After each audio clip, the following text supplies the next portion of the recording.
जिन प्रभु के चरणों का आश्रय लेकर बड़े बड़े ऋषि मुनि अपना आत्म कल्याण करते हैं, उन भगवान के चरण शरण में शरणागति कर लो तो तुम्हारा कल्याण निश्चित हो जाएगा।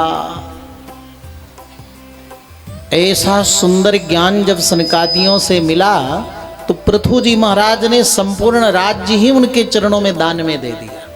तो सनकादियों ने कहा, राजन हम तो वस्त्र भी नहीं धारण करते हैं, 5 वर्ष के हैं, दिगंबर वेश में रहते हैं, हम तो फल भी नहीं पाते हैं, जल भी नहीं पीते, केवल वायु पी करके रहते हैं, भगवान का भजन करते, हमें पृथ्वी क्या करना है, लेकर आप ही इसका पालन करो। भगवान के अवतार राजाओं में सर्वश्रेष्ठ हमारे भारत देश के चक्रवर्ती महाराज पृथु जी से सीखना चाहिए। आज व्यक्ति थोड़ा दान कर ले, संत गौ ब्राह्मण की सेवा कर ले तो मन में आता हम ही तो पालन करते हैं, हम न दें तो इनको भोजन न मिले, हम न दान दें तो इनकी जीविका न चले। याद रखना, अगर ये भाव आप रखो ना, 100 रुपए का दान करोगे तो उतना ही पुण्य मिलेगा।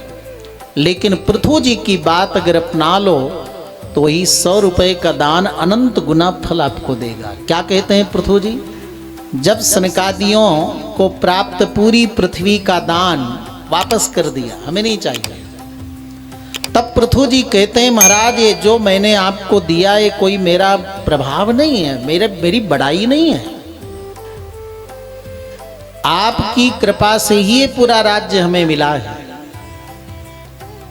आपको कोई दान क्या दे सकता है, बल्कि आपके जूठे प्रसाद को ही क्षत्रिय, वैश्य और चतुर्थ वर्ण का व्यक्ति पालन करता है, ग्रहण करता है, जीविका चलती है।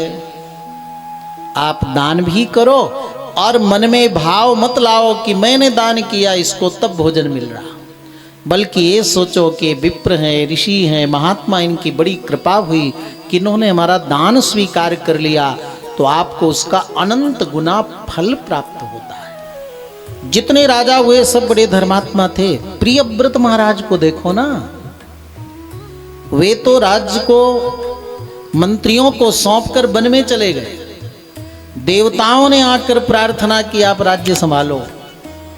हमारे देश के जितने राजा थे सब त्यागी, तपस्वी, धर्मात्मा थे। प्रियव्रत जी के जीवन का एक सूत्र था, बने पिदोषा प्रभवन्ति रागिणाम गृहे पंचेन्द्रिय निग्रहस्तपः अकुत्सिते कर्मण्यः प्रवर्तते निवृत्त रागस्य गृहं तपोवनम। कोई व्यक्ति जंगल में चला जाए, गुफा में बैठ जाए, समुद्र नदी तट में चला जाए, लेकिन संसार के विषय वस्तु के प्रति यदि उसकी आसक्ति है तो वन में जाकर भी उसको संसार में आना पड़ता है। और कोई व्यक्ति अपने घर परिवार में रहकर, अपने समाज में रह करके जनता जनार्दन की सेवा करते हुए, लोगों का सहयोग करते हुए, अपने परिवार के मध्य रहकर दिनचर्या अच्छी रख ले तो उसका परिवार ही तपोवन बन जाता है। गृहम तपोवनम। प्रियव्रत महाराज से कितनी सुंदर प्रेरणा मिलती है।